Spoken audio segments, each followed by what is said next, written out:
A garbage collector. My mother's voice cut through the phone like a knife. Emma, you cannot be serious about marrying a garbage collector.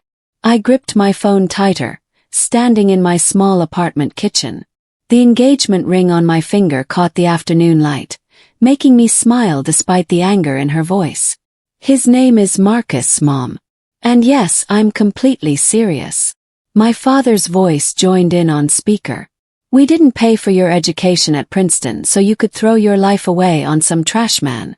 What will our friends say? What will the Hendersons think? The Hendersons. Always the Hendersons.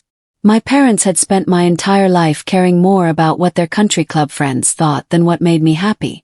I love him, I said quietly. That should be enough. My mother laughed, but there was no humor in it. Love. Emma, be realistic. How will he support you? Where will you live? You're 28 years old, not some teenager with her head in the clouds. I had met Marcus 6 months earlier in the most unexpected way. My car had broken down on Henderson Street at 6 in the morning. I was sitting on the curb, phone dead, waiting for AAA when the garbage truck pulled up. Marcus hopped off the back. His smile bright even in the early morning darkness. Need some help? He had asked. That day, he didn't just help me push my car to the side. He called his supervisor, got permission to drive me to work, and made me laugh the entire way. He told me about his dreams of opening his own waste management company, about the environmental programs he wanted to start. His eyes lit up when he talked about recycling initiatives and community cleanup projects. 3 days later, I found him on social media and messaged him. We had coffee, then dinner. Then suddenly 6 months had disappeared, and I couldn't imagine my life without him. But my parents refused to understand. We're not coming to the wedding, my father announced, his tone final. Not unless you come to your senses and end this embarrassment. My hand shook. You're really going to miss your only daughter's wedding because of what Dad's golf buddies might say? This isn't about golf buddies, my mother snapped. This is about your future. About the life you're throwing away. We raised you better than this, Emma. I closed my eyes, feeling tears building. You raised me to be happy, to be kind, to judge people by their character, not their job title. Don't twist our words, my father said coldly. We raised you to have standards, to make smart choices. Marrying a sanitation worker is not a smart choice. The silence stretched between us like a canyon. Finally I spoke, my voice steady despite the tears on my cheeks. Then I guess you won't be there on the happiest day of my life. I ended the call before they could respond. Marcus found me crying on the couch an hour later. He had a key to my apartment, and he used it now, letting himself in with a bag of Thai food we had planned to share for dinner. Hey, he said softly, setting down the food and pulling me into his arms. They said no. I nodded against his chest, breathing in his familiar scent of soap and sunshine. Even after a full day of work, he always smelled clean, always made me feel safe. I'm sorry, he whispered. This is my fault. Maybe if I had a different job. I pulled back sharply, looking into his warm brown eyes. Don't you dare. Don't you dare apologize for who you are. My parents are wrong, not you. He smiled sadly, brushing a tear from my cheek. I just hate that I'm causing problems between you and your family. You're not causing anything, I insisted. Their prejudice is causing it. Their obsession with status and appearances is causing it. You are the best thing that ever happened to me. What my parents didn't know, what I hadn't told them because they never asked, was that Marcus wasn't just any garbage collector. Yes, he worked on the trucks 4 days a week. But he also owned the company. 3 years ago, he had started Green Future Waste Management with 2 trucks and a dream. Now he had 47 trucks, 200 employees, and contracts with half the city. He worked on the trucks because he believed in leading by example. He wanted to understand every aspect of his business from the ground up. He paid his workers above market rate, offered full benefits, and had a waiting list of people wanting to work for him. But when I tried to tell my parents this, they cut me off. It doesn't matter if he owns it, my mother had said. It's still garbage. Still dirty work. It's still embarrassing. So I stopped trying to explain. If they couldn't see his worth, his brilliance, his kindness, then they didn't deserve to know. The wedding was scheduled for June 15th, exactly 3 months after that terrible phone call. I threw myself into planning, trying to ignore the empty space where my parents should have been. My best friend Kayla stood beside me through everything. She helped me pick my dress, a simple but elegant ivory gown that made me feel like a princess. She addressed invitations, chose flowers, and held me when I cried about my parents. "They'll regret this," she promised me one afternoon as we sampled wedding cakes. "When they see how happy you are, when they realize what they missed, they're going to regret this so much." I wanted to believe her, but doubt gnawed at me. My parents were stubborn. They had cut off my uncle 15 years ago over a business disagreement and never spoken to him again. What if they never forgave me? What if I had to choose between Marcus and my family forever? "Then you choose Marcus," Kayla said firmly when I voiced these fears. "Because he chooses you every single day." 1 month before the wedding, my mother called. Hope flared in my chest as I answered. "Mom." "Emma." Her voice was stiff, formal. "Your father and I have discussed it. We're willing to reconsider attending your wedding under certain conditions." My hope flickered. "Conditions? You need to sign a prenuptial agreement. And Marcus needs to agree to take business courses at night school. If he's going to be connected to our family, he needs to improve himself to work toward a real career." The hope died completely, replaced by cold anger. "A real career? Mom, he has a real career. He's successful. He's kind. He's everything I ever wanted." "He collects garbage, Emma. That's not success." I looked at the engagement ring on my finger, at the small diamond Marcus had saved for months to buy. "You know what, Mom? Don't bother reconsidering. I don't want you at my wedding. Not with conditions. Not with judgment. Just don't come." This time, she was the one left listening to a dial tone. Marcus proposed properly 2 weeks before the wedding, even though we were already engaged. He took me to Riverside Park, to the bench where we had our first real conversation about life and dreams and futures. "I know I already asked you once," he said, getting down on one knee again as joggers passed and children played nearby. "But I want to do this right. Emma Catherine Price, you are the smartest, kindest, most beautiful person I have ever known. You see me, really see me, in a way nobody else ever has. Will you marry me? Will you build a life with me? Will you let me spend every day trying to deserve you?" I was crying and laughing at the same time, pulling him up to kiss him. "Yes, yes to everything. Always yes." An elderly woman sitting nearby started clapping, and soon a small crowd had gathered, applauding and cheering. A little girl brought me a dandelion. A teenage boy offered Marcus a high five. The day before the wedding, I sent my parents one final text message. "Tomorrow at 2 p.m., I'm marrying the love of my life at Oakwood Gardens. You're still invited. No conditions. No judgment.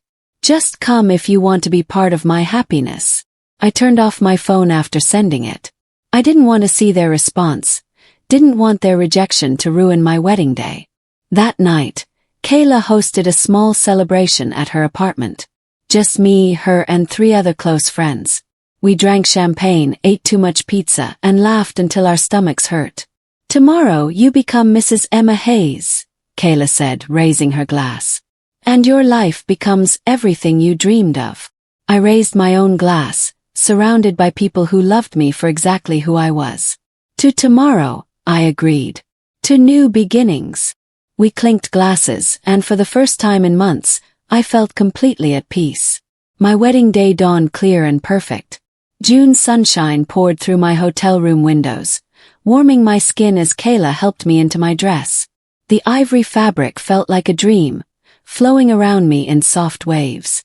"You look incredible," Kayla whispered, fastening the last button. "Marcus is going to lose his mind when he sees you." I stared at myself in the mirror, hardly recognizing the glowing bride looking back. My makeup was subtle but beautiful. My hair was swept up in an elegant twist. The simple pearl necklace Marcus had given me for my birthday rested against my collarbone.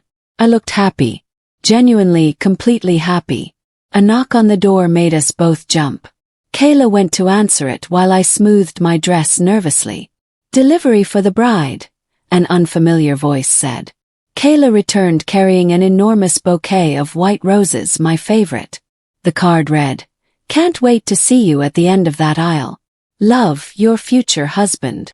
Oakwood Gardens was transformed into something magical. White chairs lined the garden path, ribbons fluttering in the gentle breeze. Flowers bloomed everywhere, creating natural beauty that no decorator could match. String lights hung overhead, ready to glow when evening came. Marcus's family filled the groom's side, their faces bright with joy. His mother had welcomed me from day one, hugging me tight and telling me she had prayed for someone like me for her son. His 3 sisters had insisted on helping with wedding preparations, refusing to let me feel alone. My side was smaller but no less full of love. Kayla, my college roommates, my work friends, my favorite professor from Princeton who had become a mentor. People who knew me really knew me and celebrated this day completely. I peeked through the garden gate, my heart pounding. The ceremony would start in 10 minutes.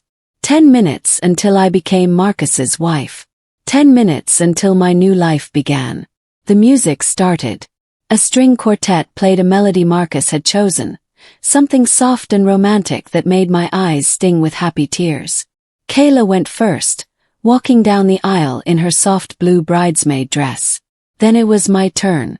I stepped through the gate, and everything else disappeared. Marcus stood at the end of the aisle in a perfect black suit. His eyes locked on mine. His smile was huge, tears already sliding down his face.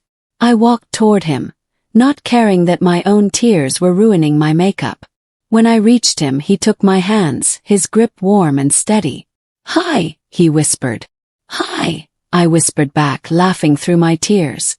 The officiant began speaking, but I barely heard the words.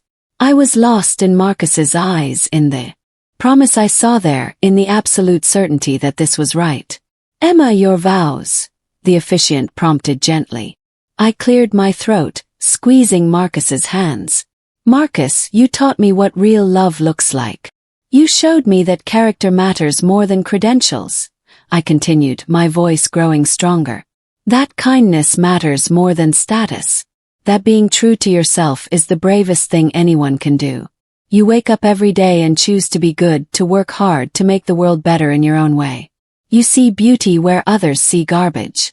You see possibility where others see waste. You saw something worth loving in me when I didn't even see it in myself. I promise to support your dreams the way you support mine. I promise to choose you every single day the way you choose me. I promise to build a life with you that's full of laughter and adventure, and the kind of love that makes everything else fade away." Marcus was crying openly now, not even trying to hide it. Several guests were dabbing at their eyes with tissues. The officiant smiled. "Marcus, your vows." Marcus took a shaky breath. "Emma, 6 months ago, you were just a stranger whose car broke down on my route. Now you're everything," Marcus continued, his voice thick with emotion. "You're my first thought when I wake up and my last thought before I sleep. You're the person I want to tell about every weird thing that happens during my day. You're the one who makes me laugh when I'm stressed and holds me when I'm scared. You believed in me when I was just a guy on a garbage truck. You saw past what I did to who I was. You never made me feel less than, never made me feel like I needed to be something different to deserve you. I promise to spend my life making you as happy as you make me. I promise to be your partner in everything, your biggest supporter, your safe place. I promise to love you with everything I have, for all the days I have left." The officiant had to pause, overcome by emotion herself. "The rings, please." Marcus's best friend came forward with the rings, grinning despite his own wet eyes. We exchanged rings, simple gold bands that felt like promises made solid. "By the power vested in me," the officiant said, her voice warm, "I now pronounce you husband and wife. Marcus, you may kiss your bride." He did, pulling me close and kissing me like we were the only two people in the entire world. Our guests erupted in applause and cheers. Someone whistled. Marcus's youngest sister shouted. Finally! We broke apart laughing, foreheads pressed together. Mrs. Hayes, Marcus whispered against my lips. Mr. Hayes, I whispered back. We walked back down the aisle hand in hand, grinning like fools, ready to greet our guests and start the celebration. The receiving line formed quickly. Marcus's mother hugged us both, crying happy tears. His father clapped Marcus on the back and told me I was officially his favorite daughter now. Friends from college congratulated us, took photos, promised to dance later. I was laughing at something Kayla said when I heard a sharp gasp behind me. I turned around and my breath caught in my throat. My parents stood at the edge of the garden, both dressed formally, both staring at something behind me with expressions of absolute shock. Emma! My mother whispered, her face pale. Emma, is that? I followed their gaze and realized they were staring at Marcus, who had turned to talk to someone and revealed the full back of our receiving area. Behind him hung a banner his sisters had made, decorated with photos from our relationship. But they weren't looking at the banner. They were looking at the man standing next to Marcus. His business partner. His investor. His friend and mentor. Theodore Hamilton. The Theodore Hamilton, tech billionaire and one of the wealthiest men in the country. The same Theodore Hamilton who sat on the board of my father's company. The same Theodore Hamilton my parents had tried unsuccessfully to get close to for years through their country club connections. Emma, my father said, his voice strange. How do you know Theodore Hamilton? I looked at Theodore, who was chatting warmly with Marcus about the ceremony. He caught my eye and smiled, giving me a little wave. He's Marcus's business partner, I said simply.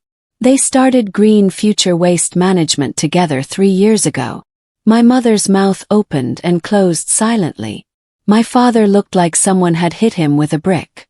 Business partner, he finally managed. But Marcus is a garbage collector. You said. I said Marcus works in waste management, I corrected. You assumed that meant he only collected garbage. Marcus owns the company. Theodore provided the initial investment capital and sits on the board. They're partners. Theodore noticed my parents and walked over. His hand extended. You must be Emma's parents. Marcus has told me so much about you. I'm Theodore Hamilton. Congratulations on your daughter's marriage. Marcus is one of the finest men I know. My father shook his hand automatically, still looking stunned. Mr. Hamilton. We didn't realize that your son-in-law was a successful businessman. Theodore's smile was kind but knowing. Marcus prefers to let his work speak for itself. My mother had finally found her voice. Emma, you never told us Marcus owned a company. You let us think. I tried to tell you, I said quietly. You cut me off. You said it didn't matter because it was still garbage, still embarrassing. Remember. She flushed, looking away. My father cleared his throat. If we had known about Mr. Hamilton's involvement, then you would have come. Yes. You would have approved of my marriage because a billionaire invested in Marcus's company. That's what would have made him good enough. The shame on their faces was answer enough. Theodore excused himself politely, but not before squeezing my shoulder supportively. Marcus appeared at my side, his hand finding mine instinctively. Mr. and Mrs. Price, he said politely. I'm glad you decided to come. My mother looked at him differently now, taking in his expensive suit, the way he carried himself, the confidence in his voice. She was seeing him for the first time, really seeing him. Marcus, she said weakly. We owe you an apology. You owe Emma the apology, Marcus said firmly but not unkindly. I'm just the person she chose to love. She's the one you rejected. My father winced. We made a mistake. We judged too quickly, based on assumptions. Based on prejudice. I cut in. Based on caring more about what your friends think than what makes me happy. You're right, my mother said, tears in her eyes now. You're absolutely right, and I am so sorry. Emma, sweetheart, we should have been here from the beginning. We should have trusted your judgment. We should have given Marcus a chance. I looked at them, these two people who had raised me, who had taught me to be strong and independent while simultaneously trying to control every aspect of my life. I'm not going to lie and say it's okay, I said slowly. It's not okay. You hurt me badly. You almost missed the most important day of my life because you were too proud and too worried about appearances. We know, my father said hoarsely. And we'll spend as long as it takes making it up to you. Marcus squeezed my hand gently. Emma, it's your call, he said quietly. Whatever you decide, I support you completely. I looked at him, this man who had showed me what unconditional love looked like, who had never asked me to be anything other than myself, who had built a successful business from nothing and stayed humble through it all. Then I looked at my parents, seeing their regret, their shame, their hope for forgiveness. You can stay for the reception, I said finally. But you need to understand something. Marcus is successful. He's brilliant. He's kind. Even if Theodore Hamilton had never invested a penny, even if Marcus only collected garbage and never owned anything, he would still be the best man I know. His worth isn't defined by his bank account or his connections. It's defined by who he is as a person. My mother nodded, tears streaming down her face. We understand. We do now. Do you? Yes. Because next month, Marcus is starting a new program hiring people recently released from prison. Good people who made mistakes and deserve second chances. He's going to face criticism for it, I continued. People are going to judge him. Are you going to be embarrassed by that too? Are you going to skip family dinners because of what the Hendersons might say? My father stood up straighter. No, we're going to be proud of him. Proud of both of you. It's easy to say that now, I said. Prove it. Theodore Hamilton invested in Marcus because he saw something special. You should have seen it too, even without Theodore's stamp of approval. Marcus pulled me closer, his arm around my waist. Your parents are here now, he murmured. That's something. He was right. They had come even if it was late. Even if they had needed the shock of Theodore Hamilton's presence to open their eyes. Okay, I said, taking a deep breath. You can stay. But you sit in the back. The people who loved us from the beginning get the front row. My mother nodded quickly. Of course. That's fair. That's more than fair. They moved away to find seats, and I sagged against Marcus. That was harder than the ceremony, I admitted. Marcus kissed my forehead. You were amazing. Strong and honest and perfect. The reception began, and it was everything I had dreamed. We had our first dance to a song Marcus had chosen, spinning slowly while our friends and family watched. His mother cried again. Kayla took 100 photos. Theodore gave a toast that was both funny and touching, talking about Marcus's vision and determination. When Marcus first pitched me Green Future, he said, raising his glass, I saw more than a business opportunity. I saw a young man who genuinely wanted to make the world better, who saw potential in what others dismissed as worthless, who believed that every person and everything deserves a second chance at value. He looked at me. Then I met Emma, and I understood why Marcus was so successful. He sees value where others see waste.